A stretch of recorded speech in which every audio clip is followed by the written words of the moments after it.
আসসালামু আলাইকুম। আমরা এখন আছি মাধবপুর লেকে। আর আমরা এই যে পিছে যে রাস্তাটা দেখতে পাচ্ছেন এই রাস্তা দিয়ে ঢুকছি এবং এখানে টিকিট কাটতে হয় যে ওনারা 20 টাকা করে পার টিকিট মূল্য, যতজন একসাথে যাবেন সবার জন্য, পার্কিং সহ। আর আমার এই সিঁড়ি দিয়ে ওঠার পরেই হচ্ছে এই মাধবপুর লেক। তো আমরা চারপাশের এরিয়াটা ঘুরবো এবং দেখবো, আপনাদেরকে দেখাই, চলেন। আমরা এই পথ দিয়ে পাহাড়ের উপর চলে আসছি। পাহাড়ের উপর থেকে লেকের ভিউ একটু পরে দেখাচ্ছি, তার আগে অন্য সাইডের ভিউটা একটু দেখাই। এই দেখেন ওখানে ওই যে চা শ্রমিকরা কাজ করতেছে। হ্যাঁ, এই যে চা শ্রমিকরা কাজ করতেছে, জুম করে দেখানোর চেষ্টা করতেছে। আর দূরে ওই দেখেন পাহাড় দেখা যাচ্ছে, একদম মেঘ কুয়াশা যেটাই বলেন, হাফসা দেখা যাচ্ছে। চা শ্রমিকরা কথা বলতেছে, চিল্লাফাল্লা করতেছে আর কাজ করতেছে। আমরা এবার ওই পাশে যাব, এটা হচ্ছে লেকের ভিউ দেখাবো আপনাদেরকে। আমরা এবার লেকের ভিউটা আপনাদেরকে দেখানোর চেষ্টা করতেছি। হ্যাঁ, এই যে গাছের ফাঁক দিয়ে, পাহাড়ের উপর থেকে গাছের ফাঁক দিয়ে দেখা যাচ্ছে। খালি চোখে দেখতে বেশি সুন্দর দেখা যায় আর কি।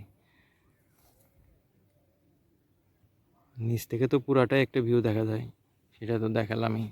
আর চারপাশে হচ্ছে চা বাগান, ওই পাশে পাহাড় আছে, পাহাড়ের ভ্যালির মতো চা বাগান আছে, সেটাও আপনাদেরকে দেখাবো। বিশাল একটা ভাস্ট একটা এরিয়া নিয়ে এটা একদম দেখা যাচ্ছে, খুব সুন্দর। হ্যাঁ,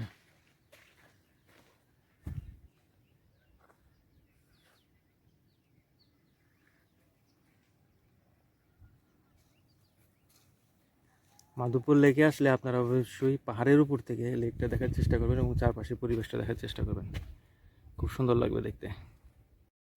আমরা পাহাড়ের আরেকটু উপরে উঠছি, যেখান থেকে একটু চমৎকার ভিউ পাওয়া যাচ্ছে গাছের ফাঁক দিয়ে। সেটা হচ্ছে যে এই পাশের লেকটাও দেখা যাচ্ছে, আবার ওই দিকের যে লেকের অংশটা সেইটাও দেখা যাচ্ছে। চমৎকার ছাউনি করে দেওয়া আছে টিনের এখানে জিরানোর জন্য। তবে অবশ্যই যদি রোদ দিন থেকে আপনারা অবশ্যই ছাতা নিয়ে আসবেন। হ্যাঁ, চারপাশের ভিউটা চমৎকার, এখান থেকেও দেখা যায়। লেকের কিছু অংশ দেখা যাচ্ছে ওই পাশে, ওইটা ওইটা ইন্ডিয়ার পাহাড়ই হবে আমার মনে হয়, তারপরও আপনারা জানাবেন।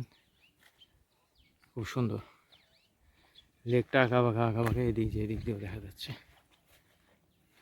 হ্যাঁ, বিস্তৃত লেক। এই দেখেন এই পাশেও দেখা যাচ্ছে গাছের ফাঁক দিয়ে।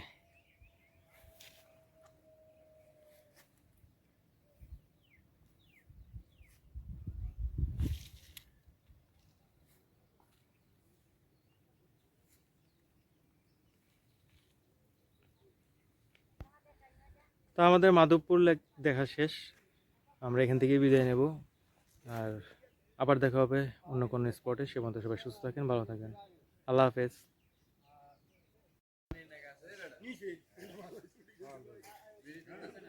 আসলে